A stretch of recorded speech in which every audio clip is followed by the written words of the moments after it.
results from the Menti poll. And let's see who's here in this call. At least based on who's responded so far. A lot of people, some people from private institutions, others who responded in public school. We skew towards middle school and high school, and I'll loop back to them. The kind of roles that we have are mostly representing administrators, others, some direct instructors. That was intentional. I did specifically intend for this session to involve people who were in administration, but welcome all of my colleagues. And finally, I'm just going to take a look at our list of inputs. Pardon me, I'm just going back to make sure that I'm sharing the correct screen with you all. There you go.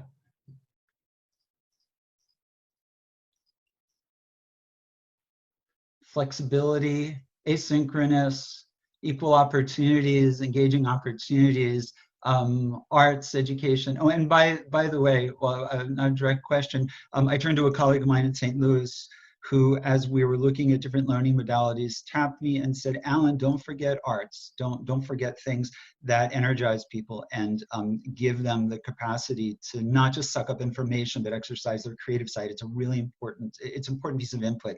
He's a great educator. His name is Thomas Hoare. He's the emeritus headmaster of the New City School in St. Louis, a delightful colleague and a great guy. So one last thing that I'm going to put out, as we've gotten into about the 30s of the number of people who are here, I know others will join us later. I'm going to post out in our chat window a link to the entirety of the spreadsheet here. Sorry, the entirety of the spreadsheet that I'm sharing with you guys.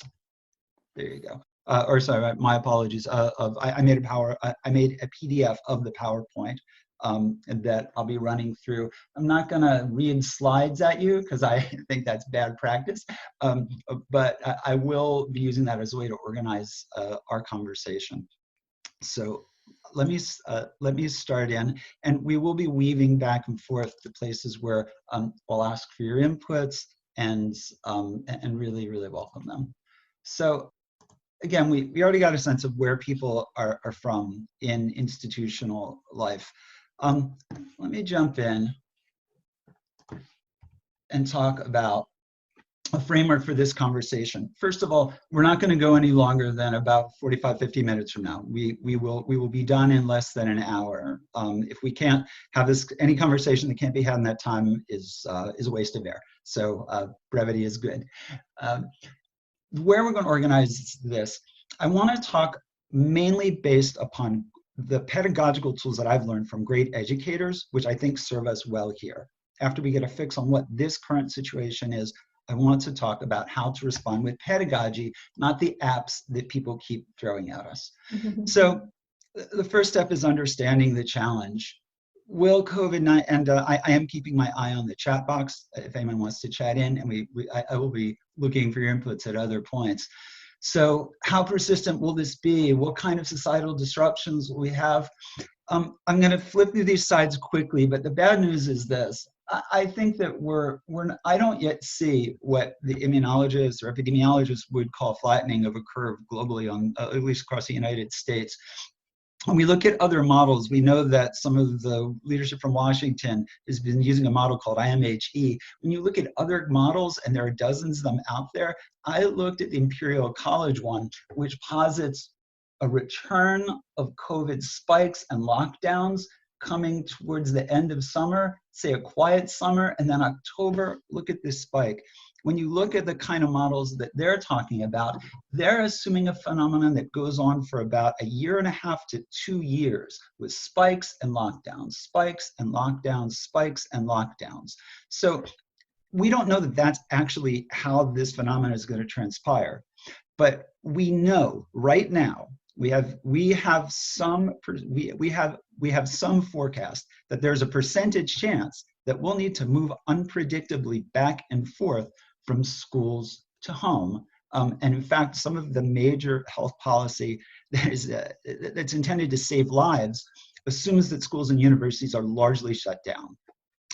So right now is a time for us to plan for what is guaranteed to be a fluid situation. So that the data is shifting. We don't know what will happen, but we know that there's a very large percentage chance that there'll be periods of toggling school on and off. If you knew that there was a 50% chance of rain, I think I would take an umbrella. And this is the umbrella that I think we're preparing. So let's talk about curriculum theory. And that's where I want to spend the most of this. And like I said, we'll use some apps, but this is not a conversation about apps. This is a conversation about pedagogy. I wanted to start with Maslow, and there's all kinds of wonderful material out there in the PowerPoint that you guys have available for download. This quote is included. First, make sure everyone has eaten well. Then make them feel safe and help them belong to a group. Then they're ready to stand out and excel. It's a fabulous summation of what Maslow really intended to be a cumulative process. And my question is this: well, please feel free to use your chat window here. At level what? Where does schooling start? What needs do you have to take care of? I'm going to pause and keep my eyes on the chat box. Eyes on the chat box. What needs to be attended to first before schooling starts? And you're welcome again to use that the Zoom chat. The reason that I ask is this: I've seen a lot of schools jump in and immediately, as soon as people could catch their breaths and get their bearing, we started rushing out lessons.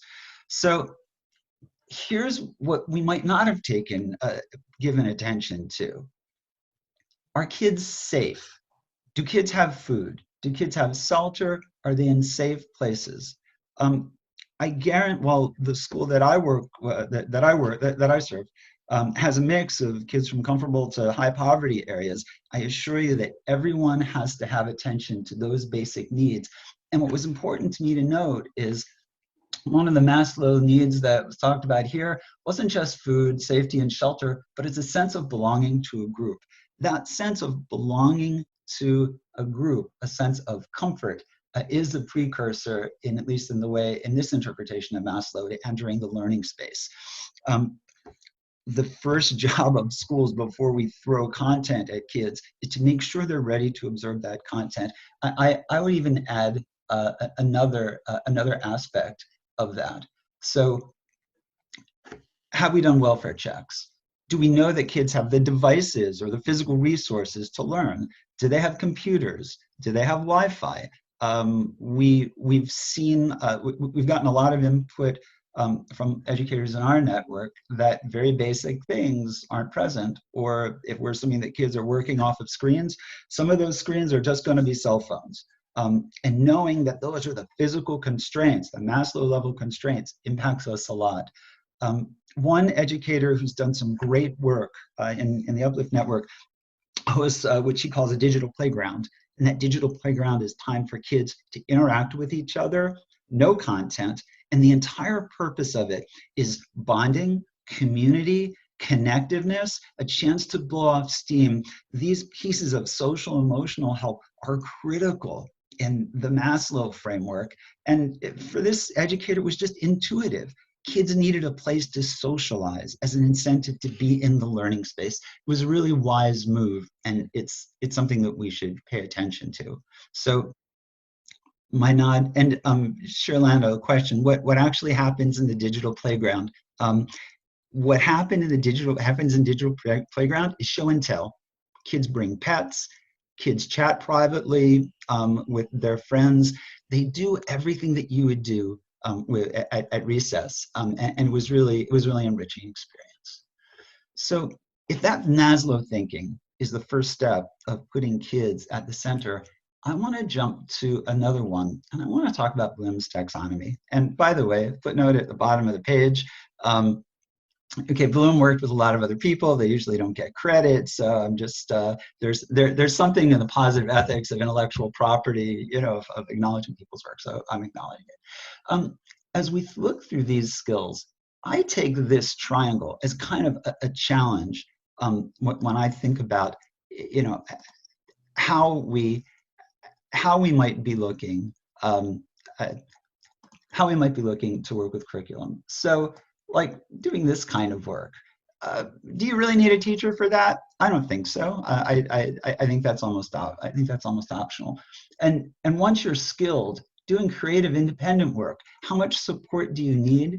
So my question for this whole Maslow's hierarchy is, where do you need checks for understanding, or where do you need scaffolding to jump from one level to the other? So if we're thoughtful about this, then that can assist us in knowing where to dedicate our energies.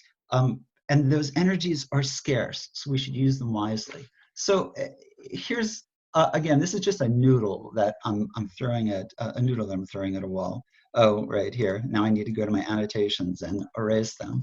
Okay, good. Let's demonstrate what a skilled Zoom user I am. Okay, good. So here's a starting place. If we know that some curriculum is going to be a progression upwards, let's ask ourselves honestly, what's most essential? We know for certain, and if we didn't know it already, we've learned it by experience, we can't frame our curriculum as the classic, classroom coverage work. We need to check all of these boxes. So if we're working with a more compacted frame of curriculum, well, what would we choose? I'm going to ask you guys to respond to that with a Padlet webpage at the end of the presentation. But my gut would be this: if you have scant resources in terms of contact time, use those resources to develop skills.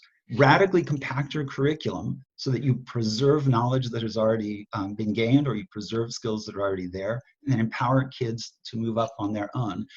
That might be a thoughtful way of using this taxonomy to think about where we're going to target our energies, because they all have to be high impact. Let me take this to another direction. Where are the touch points? Now, people mentioned asynchronous learning, which is huge, and we'll talk when we get to Gardner and multiple intelligences about why the asynchronous learning is so incredibly important. So we're going to have some learning that happens in contact and connection, and other learning that will happen in a more self-directed way. Well, again, this is just me taking a stab at this. A heavenly voice did not come down and deliver this, and this hasn't been peer reviewed. So I'm completely open to inputs and critique. But think about this. Gaining knowledge is something that you can do independently. Once you know how to use that knowledge, then I can also start to apply and analyze independently. But this might be a place where there's a touch point. This might be a place where evaluation means accepting critique or challenging ideas. That's hard to do solo. So if we can build a flow between work that I would call independent work that kids can do on their own, facilitated work to help develop deeper understandings, and then independent work that's more supervised, this and this place becomes that becomes a place where some instructional intervention is important. So guess what? If we're thinking along those frames of moving from stage to stage, then we're really talking about Vygotsky. We're talking about a zone of proximal development where you want to use foundational skills, a range that have a certain range, and use those skills to scaffold or climb up to the next level. So treat these blue boxes as places where kids can easily gain information or skills working independently, and these green boxes as places where we're going to do active scaffolding to help kids move up. Well, remember, we're working with scarcity of time and attention. If our blue boxes are independent, asynchronous work, and our green boxes are more directed, scaffolded work, then we just doubled our impact just by paying attention to the education theory that we've been sitting with for 60, 70, 80, 100 years. We should be using this well. So a little bit of summation, again, with the sense that we weave back and forth. First of all, distance learning weaves between different kinds of work, supervised and unsupervised. Use scaffold points to move kids up to be able to work independently. And the next that I would extract is let distance learning maximize the impact of scarce times to target skills that'll empower kids to be able to work independently. So from Maslow to Bloom and Vygotsky, Maslow reminding us to make sure the learner is ready to learn. Bloom asking us to think about a proper sequence of tools that could be most impactful, and Vygotsky helping us jump from one stage of skill level to the next. Let me jump one place further. This really, really, really is a time to talk about Gardner. I don't have any great graphics for Gardner. This is the next two slides are boring. My apologies. I'm working under short time windows. But we really should think about the following. How much screen time are we willing to subject our kids to? I've seen good practitioners create exercises that explain the assignment on screen and then have the kids do it off screen with real physical things you can touch. Really great idea. Another one is giving kids control of screens, which is the classic flipped classroom model, by which I mean, let them watch a video in advance. If it weren't for the chats and the interactive pieces that we'll do here, you could have watched this session as video too. If you're just a talking head, let kids watch it and hit pause whenever they need to get up, get a drink, and go to the bathroom. Be sensitive for the fact that your learners, if they're in charge of their learning space, will learn more effectively. Number three is something that I think, we know that these Zoom rooms have breakouts, but remember that learning is dyadic and interactional. Passive learning is a very weak kind of learning, or to play it in the med school sense, seen one, done one, taught one. You are not presumed to know something if you're training to be a doctor until you can communicate it thoughtfully to another person. So create those learning opportunities for kids to work in pairs of twos or threes or fours, whatever it takes. We have the ability to do that. And again, I'm not going to talk about the tech tools. Today is just pedagogy. Kids will learn better if they can actively communicate. And lastly, please remember, one of Gardner's most important takeaways about multiple intelligences is that the brain is wired to process information with a lot of different modalities. So I discovered at a certain point that I learned better when I took notes, probably because I was using my body.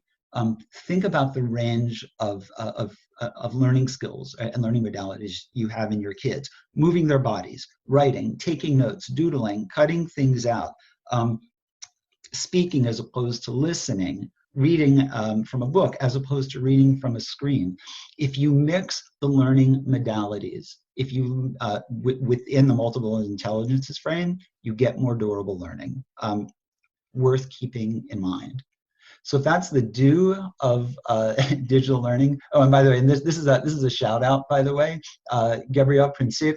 The book was an okay read. I mean, I found it a little less scholarly than I wanted, but a fun read, totally a fun read. She takes years and years and years of brain-based psychology, brain-based developmental psychology, and basically points us towards things that we think are helpful to kids that really aren't. Her big takeaway is stay far away from screens, and that should be worrying us right now as we're parking kids in front of screens.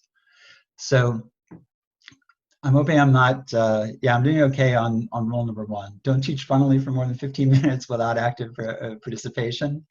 Don't set pace without checks for understanding. Stick to an agenda, or I should say, don't stick to an agenda. Now here's something. Why do you think? And I'm going to pause and look for the chat. I'm going to pause and look to the chat box. Why did I write that? Don't stick to your agenda. Let's attack this on the chat, on the Zoom chat, as educational thinkers. Why is it important for us not to stick to an agenda? And I'm going to pause there until we start populating some answers.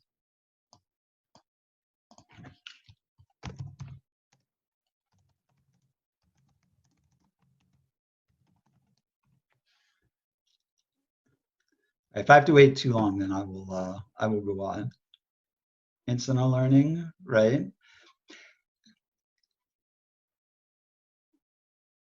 Right. So I would love if Lindsay would comment a little bit more about incidental learning. things that flow up, things that develop fluidly, things that jump out of a specific engagement or conversation. Sticking to an agenda is not paying attention to the needs of the students. Dialogue included in there, right? And remember, by the way, and let's getting away from frontals, being flexible and addressing the needs of the learners. Also, here's a weird one. Until I started, we'll go to differentiation of instruction shortly. I was shocked when I found that Carol Ann Tomlinson characterizes level of interest as an aspect of differentiation of instruction. And once I read it, it made complete sense. If you have high interest in something, you're motivated. If you have low interest in something, you need some kind of external motivation. So again, getting away from agendas or letting your agenda get disrupted. Forget about your agenda. Pay attention to your learners. Getting disrupted means that you're listening to your learners. So I wanted to give you a model of it. The thing that I've done most in the last couple of years is to teach engineering and programming. Great, excellent, thanks. So this is an exercise that I'm actually teaching right now, a computer programming class to a group of people in Rockland County. It's a crazy story, but I haven't met them, and I have to teach sophisticated concepts online. So one of the things that I've done in my practice is to bring everyone to a screen, start a program running, make a mistake, and stop, and basically crowdsource problem corrections or solutions in media res. That's been very, very helpful because it's created social engagement, and it's allowed people not just to observe a logical process taking place, but to develop the logic in their own heads. That piece of interactivity, making them active in developing a solution, not just observing a solution, has been critical. I took it the next step with a Padlet where all of them were invited to create their own solution. And Mia Pardo, so Mia's asking, was the interactivity via chat? In this specific case, I had a group of less than 20. So we could do verbal shout outs and chat box.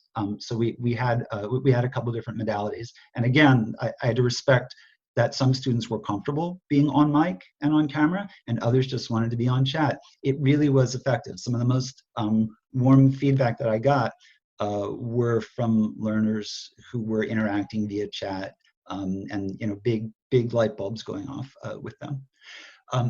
So one thing I want to point out here in the Padlet. Now remember this thing of giving students control of the learning. If you haven't explored Padlet, feel free to do that by way of clicking on the links from this PowerPoint. All of these pages are hot linked, so if you were to click here, you will jump to this actual Padlet. I gave them a video of a screencast of me actually doing the assignment that I then modeled for them and asked them to do.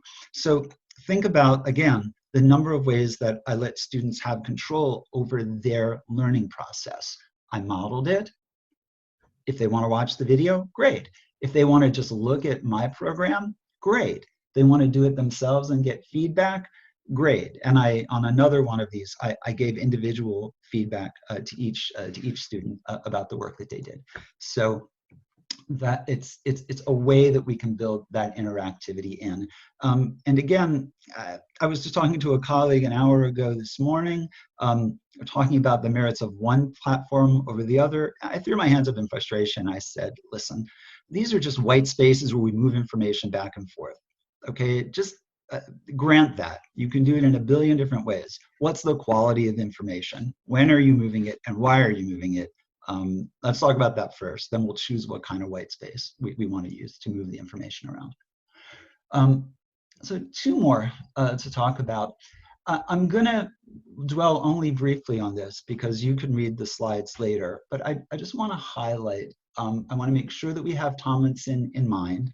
She's not the only person to do differentiation, but in her work in Virginia, she studied it and she really wrote great texts for the craft of differentiation. Here's what I think we should all be worried about. Say school were to reopen tomorrow. and you were to have kids back into class tomorrow,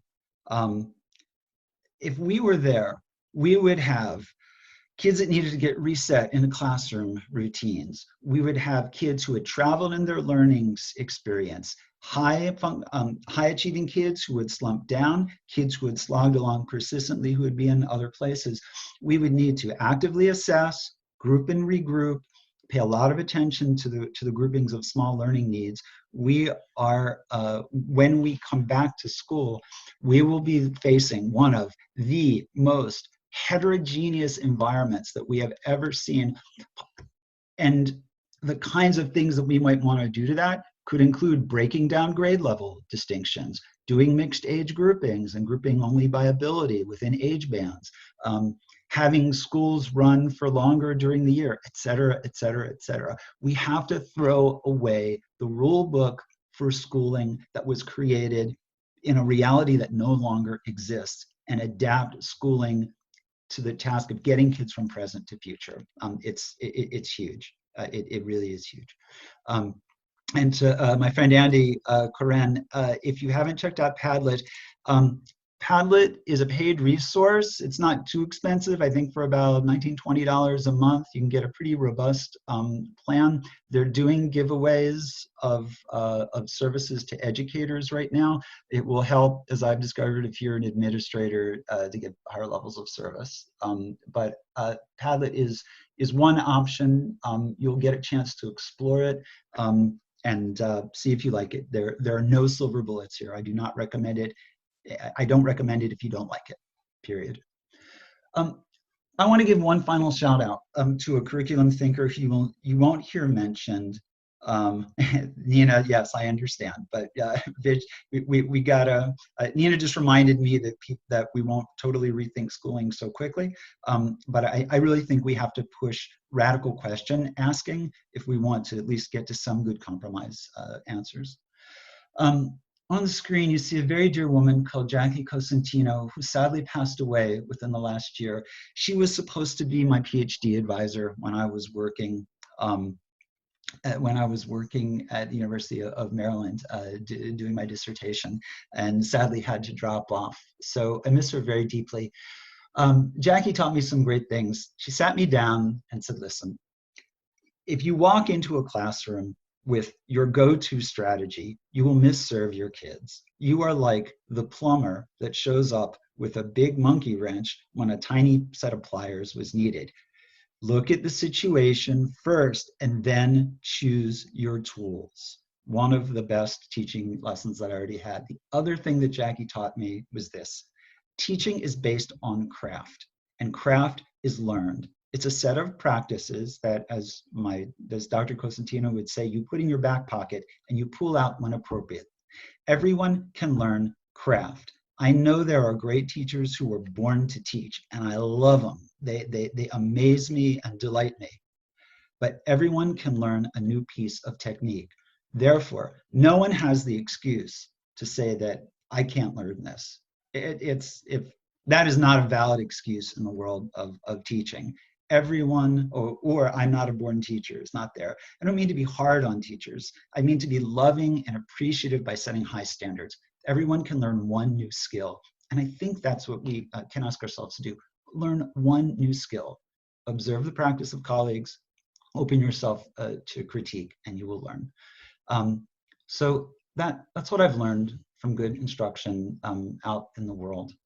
So as we move from crisis to opportunity, I think we can get to a place where if we re-examine the digital space that we're in, it's a space that invites students to guide their own learning and puts them in control, which is wonderful because that's what pedagogic best practices have said forever.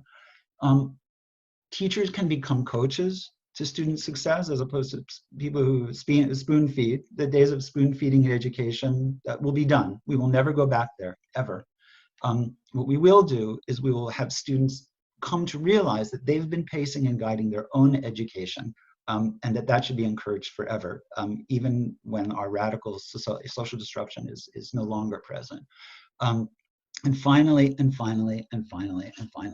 drill and killed should be drilled and killed.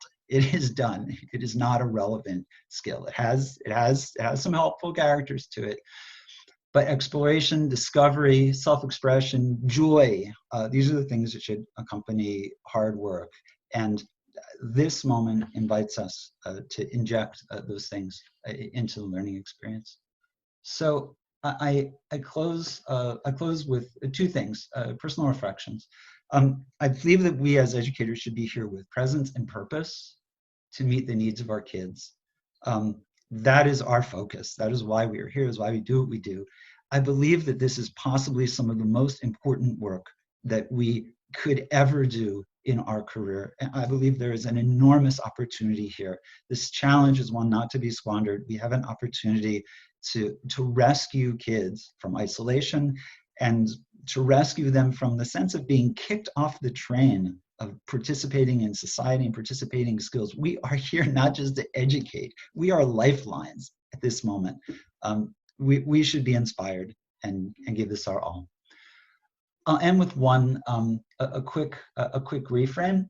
And if you look on the upper right-hand side of the screen, this slide is just a quick review of what we did, but an invitation for you. And with this, I'll close out. I set up one of those wonderful Padlets that I spoke with you about, and it's a space to answer 4 questions. I didn't want to go to all of them, but just 4.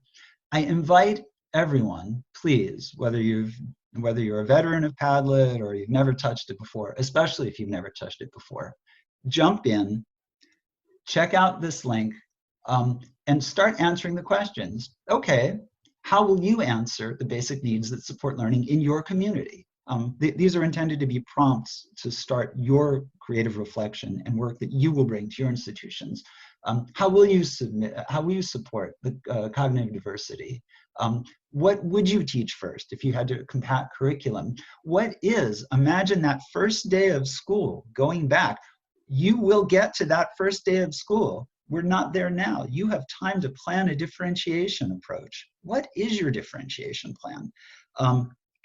This is a good place for us to be able to start doing that thinking and play around. This is a chance to play. Padlet gives you a lot of ways of being interactive and responsive.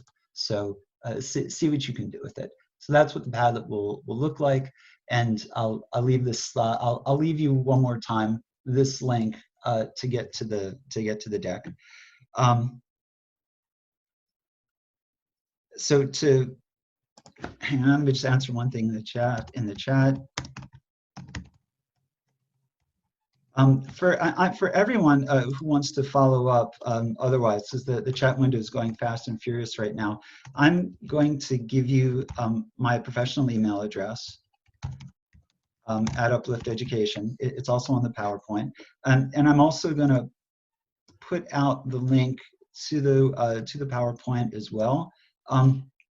At this point, I want to warmly invite people to take themselves off mute. I'm going to kill the screen share, and I just want to be with you in dialogue for as long as it's helpful for you to ask questions. Please self-facilitate access to the microphones. Be respectful of other people's access to that space, and I'm here to speak. I don't have any wise answers, but I hope to facilitate a conversation that will generate answers.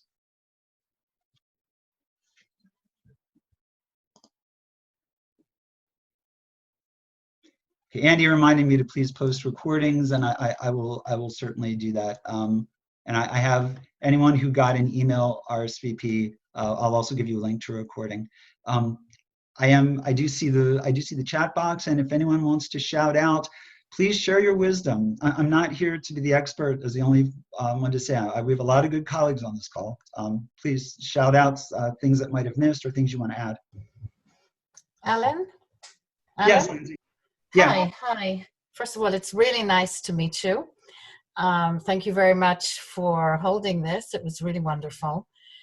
As I was listening to, I was thinking that it seems to me that the educators that are capitalizing on this time to just get better and to understand more about how learning really happens are those who were doing it anyway.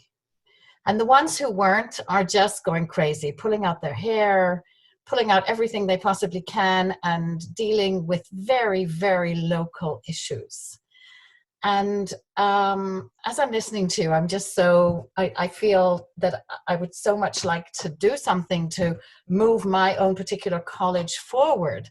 I'm not necessarily talking about my immediate colleagues, because my immediate colleagues are all amazing and they're already doing this. But do you have any ideas, any suggestions for how to, like, it's a major shift in thinking, and Yeah. and everybody, you know, I'm talking about people that are talking about, yeah, this is a great opportunity to start doing all those wonderful things that we've been talking about for years and years. But tachlis, they're not doing it because they're so bogged down in all the technicalities that they've never ever used before. So I'm just wondering if you had any ideas for how to maybe. Lindsay, I do. I have a great answer. So you're on the call right now. Another woman on the screen is a woman named Hedrich Nichols. I invite you guys to message each other privately, and I'm gonna. You should meet each other. I think everyone on this call is here because we have some things that align. Here's a conversation that I had with a teacher. I asked her, listen, tell me the truth. What's going on the ground? And she said, okay, you sure you want to hear the truth? I said, yep, tell me the truth. And the truth is 30% of the teachers are jumping up and just moving heaven and earth. 30% of the teachers are just keeping their heads down, doing nothing. And 40% of the teachers are feeling like they're under-resourced and not getting adequate training or adequate access to the resources. So I took a deep breath. I said, oh my God. I said, okay, listen, here's what we do. For the rest of the week, and Hedrich, I'm going to put out this email for the Uplift Network. Karen Edwards is going to do training for how to do distance animation projects. We're going to talk about how to use polling and interactive tools. Focus on one new tool. Everyone can learn one new tool. Don't worry about the people who are dodging and not being effective. I've seen all kinds of systems. If 30% of your staff is at a high performance level and 30% at a low performance level, I guarantee you that a chunk of those low performers will leave because the work will get too hard. Some of those low performers will move up because they're inspired. Target the middle. Target the people who can learn one or two new skills and let them, again, if we are about differentiation for students, we should also apply that to the adult learning process. There is a pace at which people can learn. Take your vanguard people, get out of their way. Let them break rules, let them try things, give them blank checks, and let them create little laboratories or experiments for what might or might not work. And you know, you have to honor the work of that vanguard, because some of their stuff will fail. Some of their stuff it just won't work well. Oh well, that's you know, experiment. If you do 50 experiments and come up with one, we did 50 COVID experiments and came up with only one working vaccine, we'd be pretty happy right now. So 1 out of 50, not bad at all. Then pay attention to those people in the middle. Find out, get data, be data driven. What do they need? For example, do they need more access to devices? Do they need more access to training? Do they need a guarantee that their ability to tackle this, you know, will be reflected in their professional evaluations, but not in a way that might be pejorative? You know, find what incentivizes them and ask them to take one step. Because if we've seen anything, you know, does everyone know the term R naught at this point? There's a paper that Bill Gates just put out, and it's the same thing. If you look through the footnotes to the PowerPoint deck, you'll find it in the Imperial College of London material. R naught is the point at which COVID stays level. So small percentage increases or decreases going to R 1.1 or 1.0 keeps us level, but going to R 2.0 is a huge problem. So leverage that in the positive side. People who can make small incremental gains to their practice and then re-inject that to their work and then make another small incremental gain can be explosive. Give them a year or two to make one gain in terms of skills or tools. per working quarter. And you will see a dynamic teacher that rises from the ranks of the middling to the ranks of the vanguard. That would be my suggestion. Lindsay, it's funny. Thank you. By the way, Alan, you paraphrased that beautifully. Thank you. I will not say what I really said. It was beautifully done in the essence, but yeah. I didn't identify you, okay? You just stepped up, okay? You just stepped out of the cover there. I didn't ask that. I know. I came out of my own closet. I was so shocked for a minute. But Lindsay, I did want to say that it's funny, Alan, how similar our courses are. If we were doing a joint course from pedagogy to practice, mine would be the other side. We hit on a lot of the same points. And if you took Alan's course and did a, what does this look like in practice? That's what my course is going to be about. So if you have colleagues who want to show up for that, we really talk about, again, not apps, but, connection is what we really all need to be working about. And so that if it's one teacher, one student, one teacher, a student and her family, those are the kind of tools that we talk about using. And it's not about, the Google Classroom, the Padlet, but really about how we reach out to kids and still have that experience of community within teaching. So. Community within teaching. Yep. Guys, so Hedrich, are you comfortable having me share access to the class that you're going to do about the social connected classroom? Yeah, that's fine. Okay. All right. I will do, just because I can't say no to Nina Bruder, right? So she asked, and I got to say yes. Good. I'm just taking a look. Good. Thank you so much, David. Good. Other voices? Yeah, Alan, this is Livia Vanover. So I've been doing dance online, and I also been involved with the schools doing world dance residencies for the past 40 years. And I'm trying to create a curriculum for the first time online for a public school. But what I would suggest for everybody is have like 1 minute, even in the beginning or the end of your class, where everybody stretches and everybody moves together, and maybe have some music going on your end that can be broadcast. The children will look forward to it. And I don't know if people have a time when they interact with each other at the beginning or the ending of your classes, but that is also something that we've been doing, and that's been very successful. That's wonderful. Thank you so much for that input. That's great. One of the most important lessons that I got before I entered primary education was someone who tapped me and said, Alan, remember that your brain is connected to your body. That's it. Changed my entire approach to teaching. Great.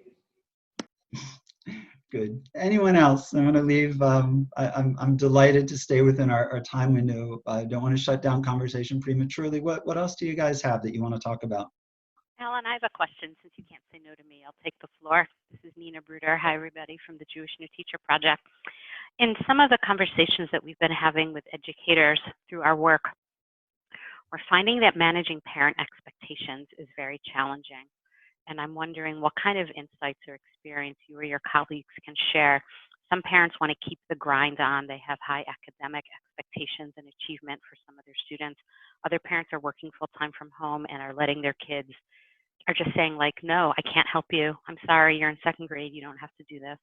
There's really a range of pressures and expectations for educators, and all of our teachers that we've been talking to are feeling like it is an impossible task to satisfy or feel successful. Wondering if you can share any insights or consolation on managing parent expectations. Nina, I will share an insight that is not my own. I'm just repeating a bit of wisdom that I got from someone else, a very, very gifted educator who works in Jerusalem. Her school has a schedule framework for what content will go where. Is it a perfect schedule? Not particularly. Is it a schedule? Yes. Is having a schedule better than not? You bet. That's good. This particular educator, there's a time, there are very set and actually not overly intrusive time windows when students are expected to be with him or her. The students are 5 minutes late, they're tardy. It impacts their grades. There are real expectations that are being held there. That would go along with communicating them to parents. But at the same time, I meant to include, but didn't. was sent a description about what a homeschooling schedule would be for kids of different ages. Guess what? K through 3, 2 hours a day, 2.5 hours a day, max.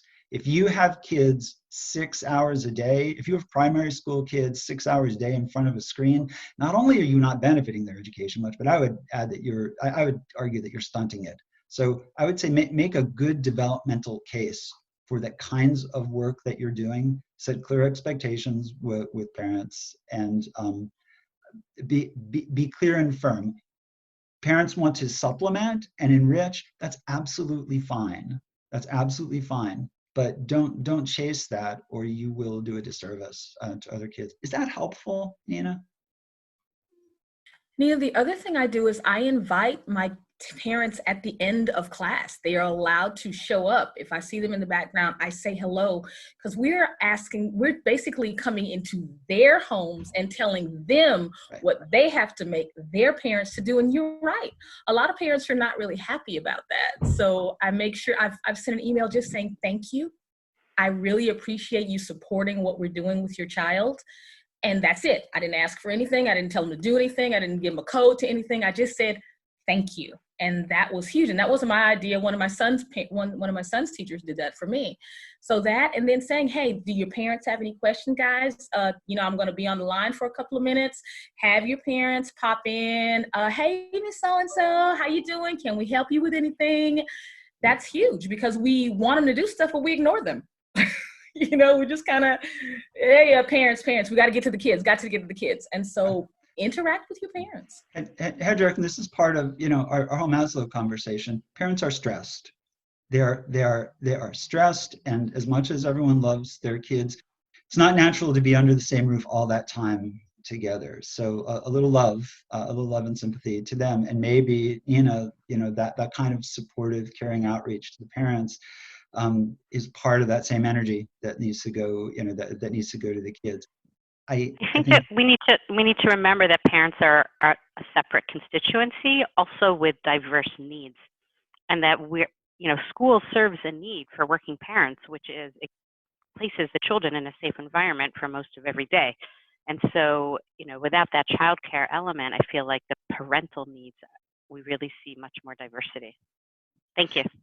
Nina, also, and the parents are as much in need of support as everyone else. If we can come to them saying that our decisions about schooling are based on good pedagogy and good developmental thinking, I think that backstops us well also. And it reality checks us. We really need to make sure that kind of thoughtfulness does underlie the work that we're doing before we come and create havoc in their homes. So it goes both ways. Anyone else? I'd love to share something super quickly. Hi, everyone. It's so nice to meet you virtually. I think now more than ever, it's so important that we model the sort of expectations to teachers that we train as administrators that we want our teachers to uphold with our students. So if we're saying there's a kind of secret number, like there's a special number of hours per day that you should be in front of a screen, we need to consider what that means for our adult learners as well. I'm thinking about, I'm sure a lot of you are planning professional development experiences for the summer, and many of which will likely be online, thinking about how it's probably unrealistic to have a 6-hour PD day when folks are needing to take care of themselves and other loved ones at homes through breaks and whatnot. And we all laugh, but it's crazy how I still receive pushback about we have to stick to the schedule that we allotted. Just figuring out how we as adults can make sure that we're practicing what we're preaching. Great. And Sarah, the schedules are really, if there's anything that I learned working in large schools, is how important schedules are. So we can't fly by the seat of our pants. We really have to make sure that we let, the time is the most, time impacts us very, very intensely. And if our kids are off sync, then we're not doing the parents any favors. We won't have loyal partners. So thumbs up. Thanks for the input, guys. I'm gonna wrap. I want to thank everyone who joined in today, both people who participated with their messages, with their text. I haven't gotten to email yet, but I am so reassured to know that we're doing this work together, that we're doing it in a community of people who are caring and thoughtful and wise. And we all need each other right now. So I'm glad we're here. Thank you for being there for one another as colleagues, and being there for me, who has been at wit's end lately for how to make all of this work. Thank you so kindly. Have a good day all. Bye-bye.